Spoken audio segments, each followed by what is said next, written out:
Hey, it's your boy Gabe. Welcome to Masterpiece Astrology. Today we're going to talk about the full moon from a Western astrology perspective. So, the full moon right now is in Scorpio, which is the water sign, the second water sign in the zodiac, and it is the water sign of intensity and transformation.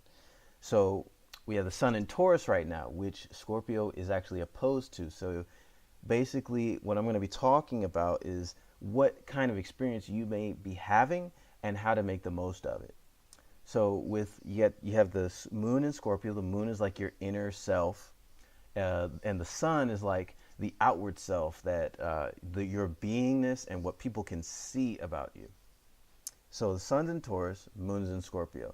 So on the surface, you're going to be doing everything. Taurus is about more surface things, and Scorpio is about the deep psychological, deepest level things. So on the surface, you might be doing everything the way you're supposed to be doing, balancing your budget, getting these little trinkets here, hanging out with friends. But deep down, you may feel like a bubbling intensity that's happening. And today or tonight is especially special because Pluto rules Scorpio, and Pluto is retrograde right now, and it's going to be retrograde until early fall, late summer, early fall. So you're plugging into this energy of reflection and reflecting on the things that you need to transform about yourself and the structures with Pluto's in Capricorn, the structures that you need to build, the structures that have been built around you, and what's most efficient.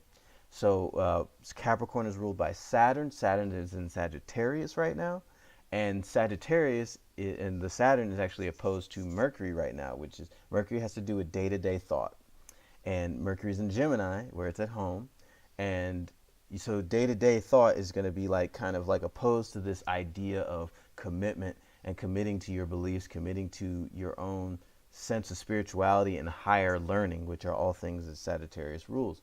And by the way, Sagittarius is ruled by Jupiter, which is in Leo right now, and Leo is about radical self-love, just loving who you are just because you are. And this energy is square the sun and the moon. So you have the Taurus, which is kind of like just chilling, just taking in all the senses, being very practical, so it can experience everything that life has to offer on the physical level. Not that Taurus isn't spiritual, but it experiences the spiritual through the physical. Uh, and you have the moon, which is about being really deep in this mystical, transformative, phoenix type sex. And you have those two energies that are opposing one another, and you have this Jupiter butting right in the middle saying, hey, what's up, guys? It's like Jupiter right now, because it's squaring those two. It's like that person at the party that you didn't expect to show up, and you're not sure you really want them there, even though it's Jupiter, the planet of luck. And it kind of just pops up to remind you, hey, love yourself. That's the way you're going to be able to activate my energy. Hey, love yourself. You may be kind of in this brooding, really intense, sexual, really powerful mood, and then Jupiter pops up and says, hey, how you doing? Da, da, da, da, da, da, da, get out there and just show off who you are. And then you have the Taurus, which is just like, I'm just cool, just kind of just sitting here, just chilling. And then Jupiter says, hey, just get out and be who you are and do this and do that. And because it's fire, it's in a fire sign, so it's really excited.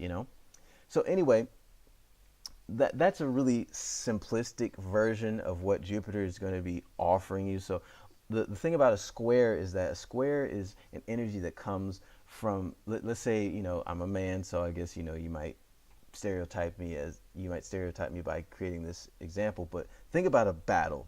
You have people on this side, you have people on that side, opposition, they're coming straight at each other. You know where your enemy is, they're coming from a 180-degree direction. A square is something that comes from a 90-degree direction. That battalion that flanks you from the side you didn't see coming.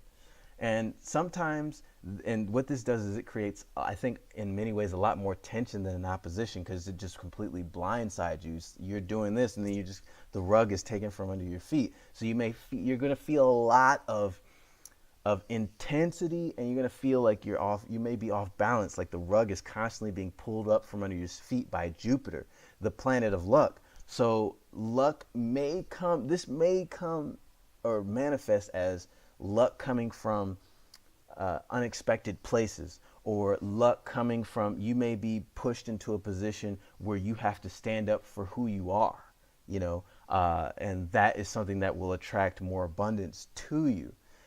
Whereas you may want to be brooding, you can't be brooding. Taurus is balancing the scale out by, saying, hey, just come back to reality, just relax, just breathe, just sit down and relax on the couch, or go hang out with friends, or go make some money or whatever. And then you have the Scorpio that's balancing the Taurus. Is like, it's not just about what you can see, touch, taste, hear, smell. It's about what you can feel deep down inside, and you have to feel that stuff. But then there's Jupiter in the middle, the Leo, that's saying, hey, it's about loving yourself. The square is in the middle. So that's what's balancing these personal planetary energies. That's what's going to balance the sun and the moon. And so Jupiter's playing a very important role. It's like that the sense of abundance that you can attract will come from balancing these two different energies. What else did I have to say? Man, 6 minutes. I guess I shaved 7 minutes off of my first attempt to record this video. So that's great. YouTube said my first video was too long. I'm like, okay, well, weird, right? YouTube, how the internet changes the rules on you. You don't even know. So anyway, those are the energies that are available now. If you have any questions, hit me up at golddiamondastrology@gmail.com. Yes, I just did that. Oh, by the way, Moon in Scorpio may be making you feel a lot more horny over the next 2 days. And Sun in Taurus, they're pretty much the same. They both love sex. So, it's just Scorpio has this kind of emotional craving for it, and Taurus is just like, I just really like sex. I love the sensual aspect of sex. Just wanted to put that on the end there because it's a nod from Scorpio. And the best way to make the best of it is do full moon and new moon rituals. You don't have to make a big thing out of it. You just set an intention. My thing is I like to meditate during full moons and new moons and just kind of visualize the things that I want and things that I would like to see in my life.